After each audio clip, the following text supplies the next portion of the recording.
Hello guys, once again you are welcome to my YouTube channel Civil Site Execution। तो guys चलिए शुरू करते हैं इस वीडियो की। इसमें मैं बात करने जा रहा हूँ कुछ शटरिंग मटेरियल्स के बारे में, ठीक है, जो हम साइट पे यूज करते हैं।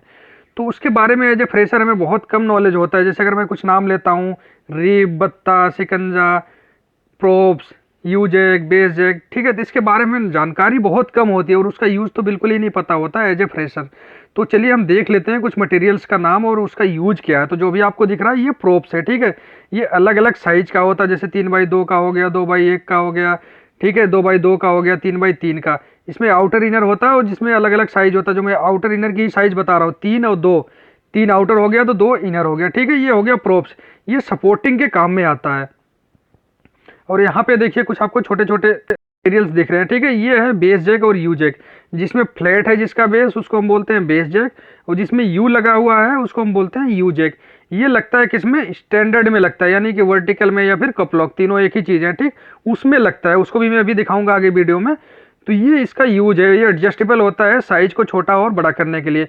जैसे कहीं पे मान लीजिए हमें 3.5 मीटर की हाइट चाहिए और हमारे पास स्टैंडर्ड 3 मीटर का है, तो उसमें अगर हम बेस जैक लगा लेंगे तो हमें 500 का एक्स्ट्रा हाइट मिल जाता है, ठीक है, या फिर यू जैक लगा के हमें 500 का एक्स्ट्रा हाइट मिल जाएगा। तो ये उसका यूज है, ये है स्टैंडर्ड, ठीक है। इसको वर्टिकल भी बोलते हैं और कप लॉक, क्योंकि इसमें कप है जिस लॉकिंग सिस्टम के लिए लेजर पाइप लगता है, तो इसलिए हम इसको बोलते हैं कप लॉक भी बोलते हैं, ठीक। इसका जो मेन काम है वो है वर्टिकली सपोर्ट देना, ठीक है। बीम बॉटम में लगेगा या फिर स्लैब शटरिंग में लगेगा, ठीक है, ये वर्टिकली सपोर्ट देता है। हॉरिजॉन्टली भी इसका कभी कभी यूज कर लेते हैं, जैसे कहीं पे अगर लिफ्ट पिट है, ठीक है, तो उसमें क्या है, हॉरिजॉन्टली भी इसमें यू जैक लगा के हो या फिर बेस जैक लगा के हम सपोर्ट दे सकते हैं। जनरली वहाँ पे हम क्या यूज करते हैं, प्रोप्स यूज करते हैं, लेकिन अगर प्रोप्स हमारे पास अवेलेबल नहीं है तो इसका भी हम यूज कर सकते हैं। ये जो भी वीडियो में आपको दिख रहा है ये भी प्रोप्स ही है, ठीक है। बस इसका साइज जो पहले साइज था वो 3x3 का था, ये 2x1 का है, ठीक है। ये मुझे पता है क्योंकि हमने साइट पे चेक किया हुआ है ऑलरेडी, ठीक। ये है प्रोप्स। प्रोप्स का हिंदी में मतलब होता है किसी वस्तु या व्यक्ति को टेका लगा के सपोर्ट देना, ठीक।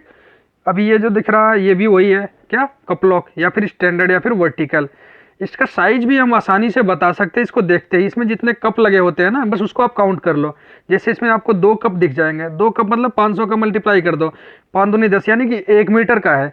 जो इसमें कप लगे होते हैं वो या तो 1 मीटर पे लगेगा या फिर 500 mm पे। 90% जो हमारे पास मटेरियल अवेलेबल होता है उसमें 500 mm वाले ही अवेलेबल होते हैं। तो उसको देखते ही आप उसका साइज बता सकते हैं। इसमें देख लिया, आप काउंट कर लीजिए, कप 2 कप है यानी कि ये 1 मीटर का है। ये बात क्लियर हो गई। तरीके से हम साइज बता सकते हैं स्टैंडर्ड की उसको देखते ही। ये फ्रेशर्स को बिल्कुल भी पता नहीं होता, ठीक है। ये देखिए यहाँ पे वही है स्टैंडर्ड अगेन। इसमें आप कप काउंट कीजिए, 1 2 3 4 5 6 कप काउंट कर पा रहा हूँ मैं, आप काउंट कर सकते हो, ठीक है। तो यानी कि 6 पंजे 30, 500 mm पे लगे होते हैं, तो यानी ये 3 मीटर का है, ठीक है। देखते ही आप साइज बता दोगे। ये बहुत कम लोगों को पता होता है, जो एक्सपीरियंस बंदे होते हैं उनको भी नहीं पता होता, ठीक है। तो ये आपको पता हो जाना चाहिए। देखिए कुछ छोटे छोटे दिख रहे हैं, इनको बोलते हैं हम लेजर पाइप, ठीक है, या फिर हॉरिजॉन्टल बोलते हैं इसको। उसका यूज कहाँ होता है, वो कपलग में लॉकिंग के टाइम में होता है। और ये जो आपको दिख रहा है अभी वीडियो में, इसको हम शिकंजा बोलते हैं या फिर क्लैंप, ठीक है। ये बीम बॉटम में काम आता है बहुत ज़्यादा और इसका बहुत जगह यूज हो जाता है, ठीक है। जितने भी मटेरियल हैं इनका अलग अलग जगह पे अलग अलग तरीके से हम यूज करते हैं। तो इसको हम बोलते हैं क्लैंप या फिर शिकंजा, ये आपको पता होना चाहिए। ये बीम बॉटम में ही स्पेशली यूज किया जाता है, बीम बॉटम को पैक करके रखने के लिए, ताकि वो भागे ना कहीं पे, ठीक है। ये बात समझ में आ गई।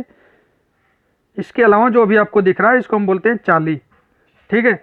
इसके बारे में अगर आपको नहीं पता है तो पता हो जाना चाहिए। चाली कहाँ पे होता है, स्केप फोल्डिंग में यूज करते हैं हम इस पर चलने के लिए। जब भी हम स्केप फोल्डिंग करते हैं, ठीक है, तो उसके ऊपर इसको रखते हैं, किसके ऊपर, लेजर पाइप के ऊपर, ठीक है। एक लेजर पाइप से दूसरे लेजर पाइप के ऊपर इसको रखते हैं और इस पर हम चलने के लिए बनाते हैं क्या, पोर्ट, ठीक। तो ये बात आपको समझ में आ गई, चाली के बारे में आइडिया होगा इसका यूज कहाँ पे है। तो ये सारे मटेरियल हैं जो हम साइट पे यूज करते हैं। आगे हम और सारे मटेरियल के दिखाने वाले हैं, तो वीडियो स्किप आपको नहीं करना है, सारी चीज़ें आपको यहाँ पे देख लेनी है, आपको समझ में आ जाएगा, ताकि आप साइट पे जाओ तो आपको समझ आ जाए। ये देखिए इसको बोलते हैं चैनल, ठीक है। इसका कहाँ पे यूज होता है, इसका यूज होता है जब हम बीम का बॉटम फिक्स करते हैं, ठीक है। तो सबसे पहले हम स्टैंडर्ड लगाते हैं, उसके ऊपर हम यू जैक लगाते हैं, यू जैक में चैनल को लगाते हैं, फिर चैनल के ऊपर बत्ते का सपोर्ट देते हैं, उसके ऊपर हमारी शटरिंग आती है बीम बॉटम की, ठीक है। तो ये हो गया हमारा चैनल, ये बहुत ज़्यादा यूजफुल होता है बीम बॉटम की शटरिंग में, ठीक है। और ये हाइट भी इससे एडजस्ट हो जाती है, कुछ अगर छोटा बड़ा हमारा हो रहा है तो वो भी एडजस्ट हो जाता है, ठीक। तो चैनल का भी आपको आइडिया हो गया, ठीक है। इसके अलावा हम कुछ और मटेरियल्स दिखाने वाले हैं जो हमारा साइट पे यूज होता है, जो आप यहाँ पे देख सकते हो आगे। ये हमारे क्या है, कुछ ये एमएस की प्लेटें पड़ी हैं अलग अलग साइज की, ठीक। इनका यूज क्या होता है, जनरली इसका यूज है स्लैब की शटरिंग करने में हम करते हैं, ठीक है। और यहाँ पे अगर ध्यान से आप देखिए तो साइड में कुछ छोटे छोटे भी मटेरियल रखे हुए हैं, जैसे स्टैंडर्ड है शायद 500 mm का ही है, लेजर पाइप भी 400 कुछ का है, ठीक है। तो ये सारे मटेरियल हमारे साइट पे यूज होते हैं और इसके बारे में फ्रेशर्स को बहुत कम पता होता है। तो आई होप को आपको यहाँ से कुछ ना कुछ नॉलेज मिल गया होगा इसके बारे में, जो मटेरियल यूज होता है। नेक्स्ट वीडियो में और सारे मटेरियल के बारे में आपको बताने वाला हूँ, तो हमारे साथ बने रहिएगा। Thank you for watching.